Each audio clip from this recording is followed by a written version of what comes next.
Dear brothers and sisters, have the courage to use your own reason. Immanuel Kant was one of the greatest philosophers of the Age of Enlightenment. The philosopher argued that rational human beings should be treated as ends in themselves, not as means to something else.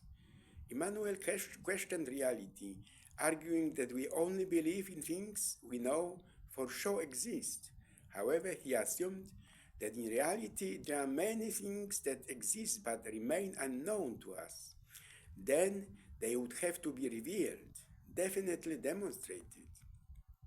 Because man is otherwise an inventive, good for nothing, history has written an interesting next chapters for Kant's reflections.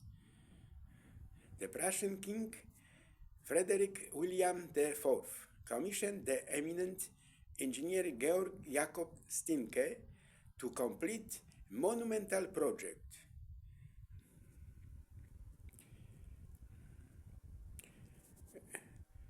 The Elbląg Canal.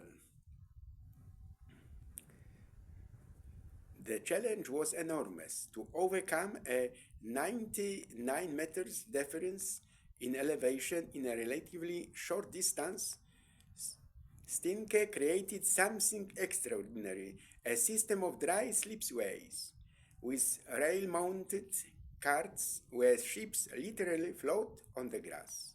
Originally estimated at $1.5 million, it ultimately cost almost 3 times that, the equivalent of 2.4 tons of gold. This is 10% more than construction of the Eiffel Tower in Paris, which began 6 years after the canal's opening.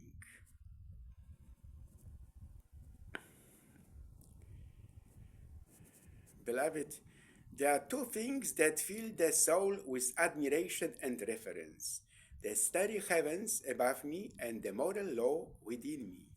Act only according to that maxim, by which you can at the same time will that it become universal law. Immanuel Kant's principle of the categorical imperative. And man is not rich by what he possesses, but by what he can do without with dignity. Duty is the necessity of action resulting from respect for law. In keeping with Immanuel's reflections, I lacked one thing most in my life, at the beginning of my life: heart. I maintain this: man, and in general every rational being, exists as an end in itself, not merely as a means that is, or what, or that will could use at its pleasure. My mother was very believer, Christian. He gave me love, but I lacked heart. But the will of the modernist forces of the world has irrevocably forgotten such a thing. I would therefore see the reason for this abandonment in the contamination by sins of every individual, and of this last incorrigibly optimistic person. Experience is a product of reason, observed Kant. To counterbalance the many hardships of life, heaven has offered man 3 things: hope, sleep, and laughter. Enlightenment is the emergence of man from the immaturity into which he has fallen through his own fault. Immaturity is the inability of man to use his own reason without the guidance of another. This immaturity is culpable when its cause is not the lack of reason, but the lack of decision and the courage to use it without the guidance of another. Sapere aude, have the courage to use your own reason. This is the motto of the Enlightenment of the 18th century. Securing one's own happiness is a duty, at least indirectly. because this dissatisfaction with one state amidst the multitude of worries and unmet needs could easily become a great temptation to neglect one's duties. But even leaving aside considerations of duty, every person already possesses a powerful inner drive for happiness, because it is precisely in this idea that all inclinations converge.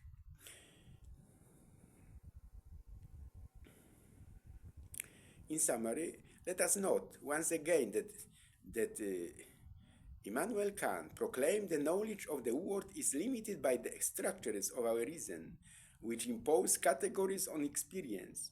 In ethics, Immanuel promoted the aforementioned categorical imperative, which commands us to act in such a way that the principles of our actions can become universal law, emphasizing autonomy and morality based on duty rather than external goals.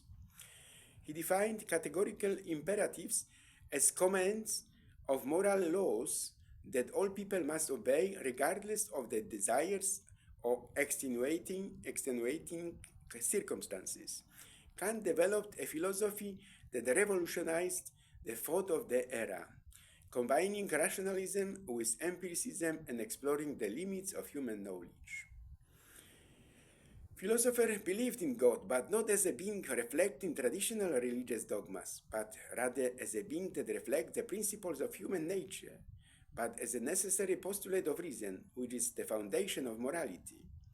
His concept is based on a religion within reason itself, rejecting rituals in favor of an ethics of moral duty. Regarding the last statement, I reduce it to the philosopher's lowliness, which is the price you pay for a strong character. In the desert, one is somewhat lonely. One is equally lonely among people. Loneliness can be a state of mind. The worst loneliness is not the loneliness that surrounds the person, but as the poet noted, the emptiness within oneself. And philosopher like Immanuel Kant might have been lonely, but due to their philosophy, he did. In today's gospel, we hear precisely these concrete truths. The 8 Beatitudes are not just Jesus' pious wishes or some impossible vision. They are a difficult lesson, difficult but possible. This is precisely what the saints who live this way show us. Blessed are the poor in spirit. A person who is poor in spirit is one who recognizes their dependence on God and places the complete trust in Him. The poverty does not mean misery, but freedom of heart from attachment to material goods and recognition of God as the true good. St. Francis of Assisi gave everything to be free for God and others. He showed the joy. That joy is born from simplicity and trust. Blessed are those who mourn. This is not ordinary sadness, such as dejection or depression. Gospel sadness appears as in a person who is aware of their own sin in the evil present in the world. However, this is not a reason for despair, but for conversion and hope. She is aware that God comforts those who acknowledge their weakness and turn to Him with trust. St. Monica, a mother who wept over the sinful life of her son Augustine, her tears and prayers brought him to God. Blessed are the meek. A meek person is one who has developed an attitude of humility, gentleness, and patience. This is not weakness, but the strength of a heart that trusts in God. St. Joseph, the quiet guardian of Jesus and Mary, who through his humility and silence became the foundation of the family of Nazareth. Blessed are those who hunger and thirst for justice. Justice in the Bible is not only social order, but conformity to God's will, which applies to both the individual and all of creation. A person living in this way is characterized by a longing for God's order in the world, but for the holiness of every person and for truths in every situation. St. John Paul II. Throughout his life, he stood up for human dignity and the rights of nations, teaching that true freedom is born of truth. Blessed are the merciful. A merciful person is one who is willing to forgive everyone, but also to show kindness to those who suffer. St. Teresa of Calcutta. Her life was a constant devotion to the most rejected and suffering, the sick, the dying, the poor, and the lonely. Blessed are the pure of heart.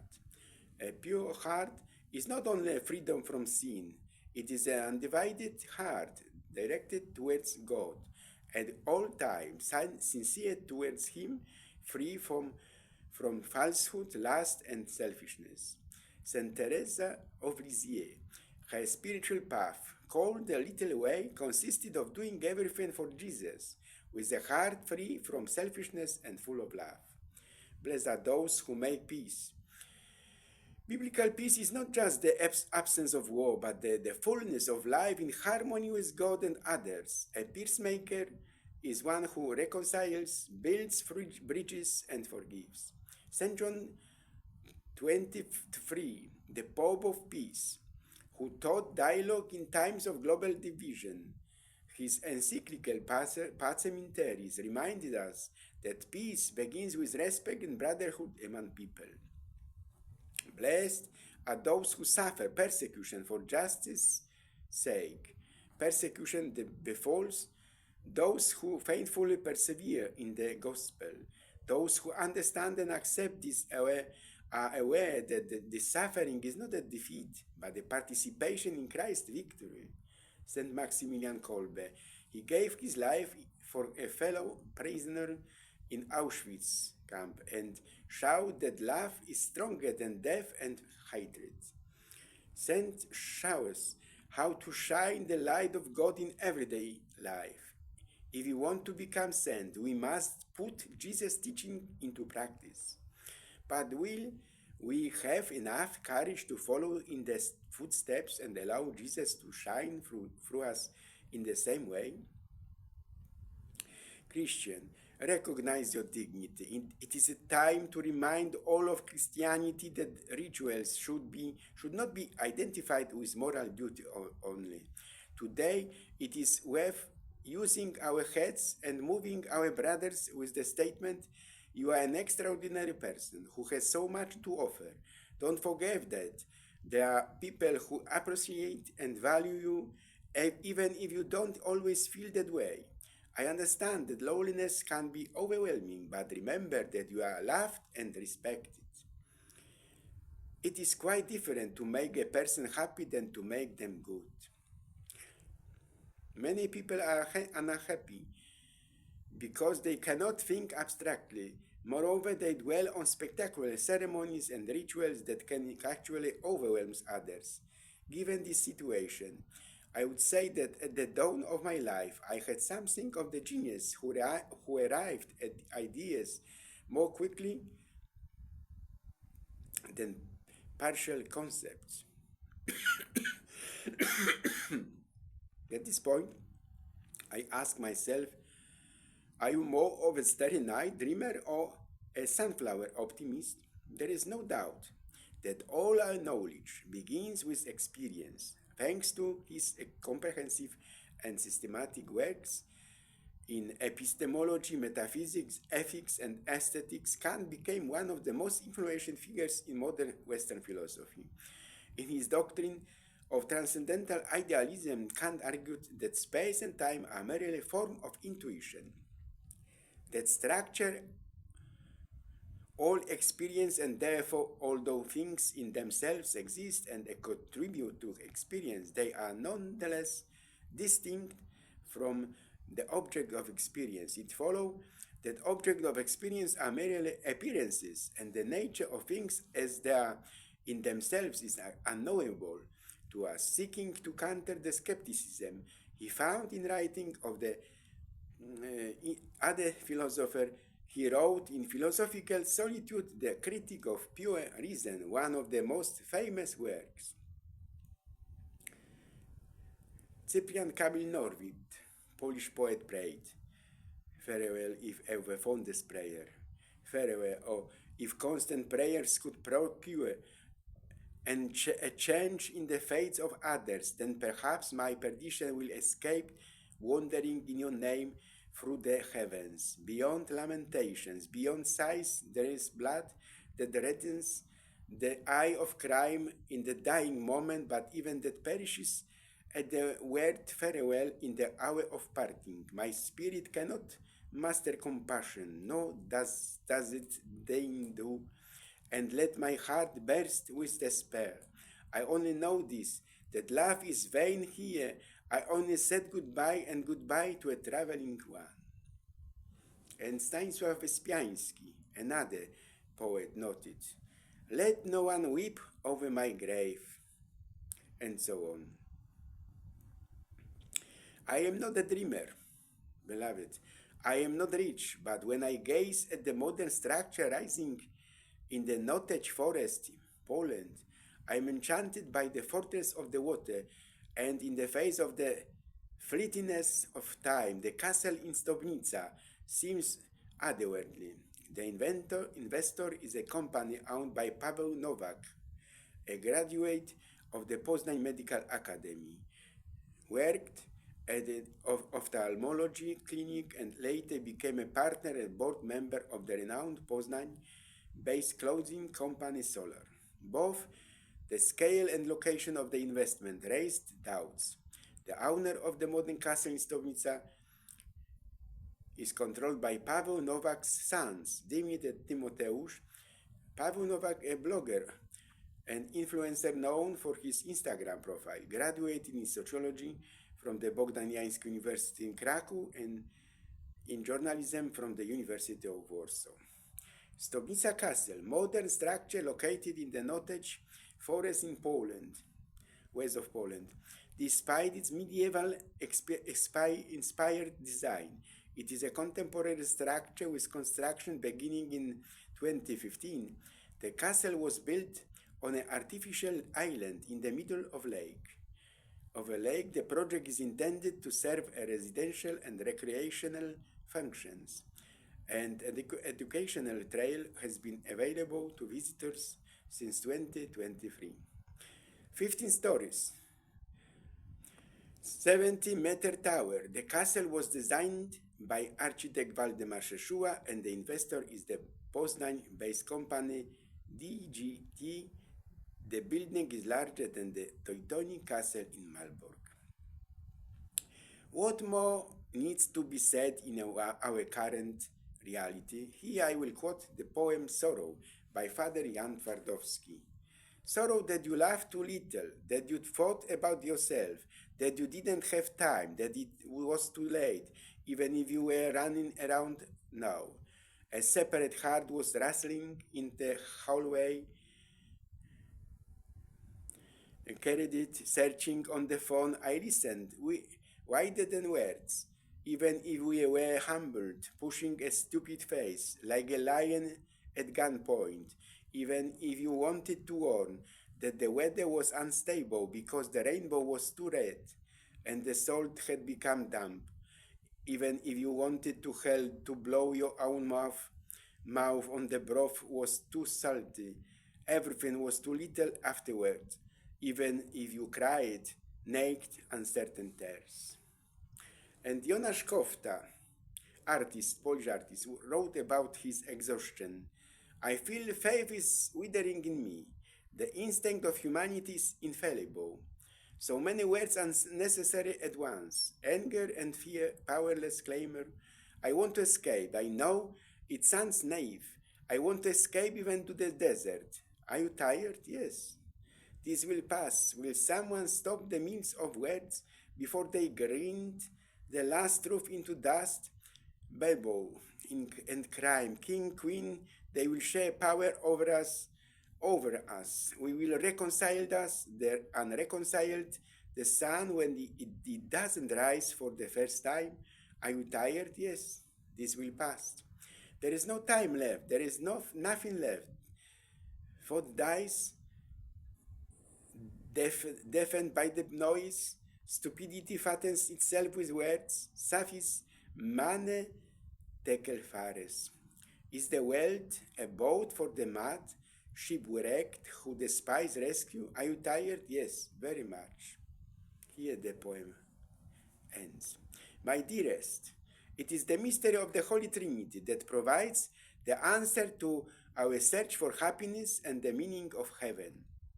Heaven is not just the vocal repetition of Hallelujah or the monotonous fingering of harps.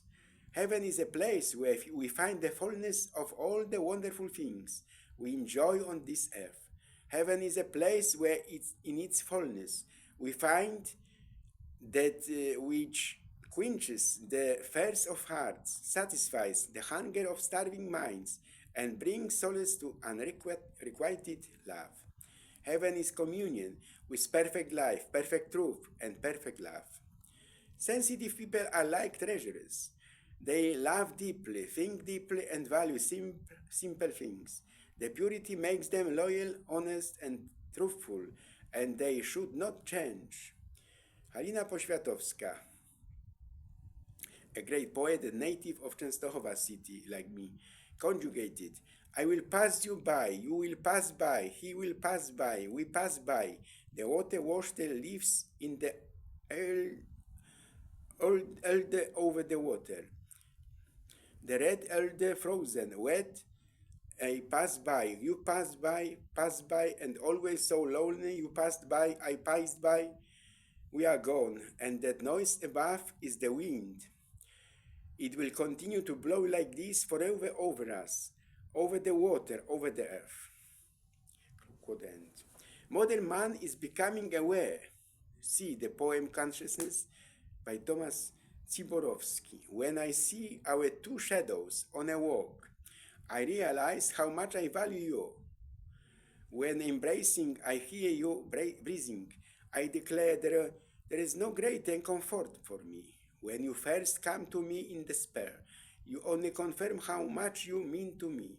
When we pause in each other's arms before the sun, I will never recreate such a shot. When suddenly your face appears in the mirror, I say to myself, how lucky you are.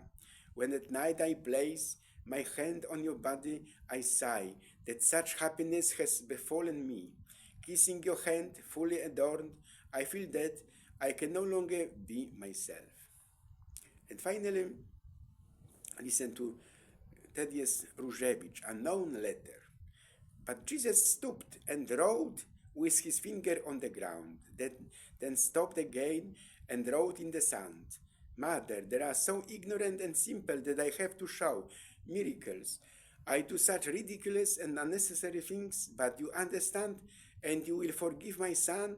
I turn water into wine, I raise the dead, I walk on the sea. They are like children. You have to constantly show them something new. Imagine. When they approached him, he covered and erased the letters forever. Jesus Christ, the same one, has left us the greatest love forever, because he saved us and gave his life for us. And what it means to with love, let Adam Mickiewicz, great poet, always tell us about this. To weave love as a silkworm weaves a thread within its interior, to pour it from the heart as a spring pours water from within, to unwind it like a golden sheet when forged from a golden seed, to let it flow deep as it flows, a spring beneath the earth, to blow it upwards as the wind blows, to scatter it on the earth as one sows grain, to nurture it for people as a mother nurtures her own. From here will come first your power, like the power of nature, and then your power like the power of the elements, and then your power like the power of propagation, then like the power of people, then like the power of angels, and finally it will be like the power of the creator of the creation. Father Stanisław wishes you a blessed evening during your meetings in November reflection.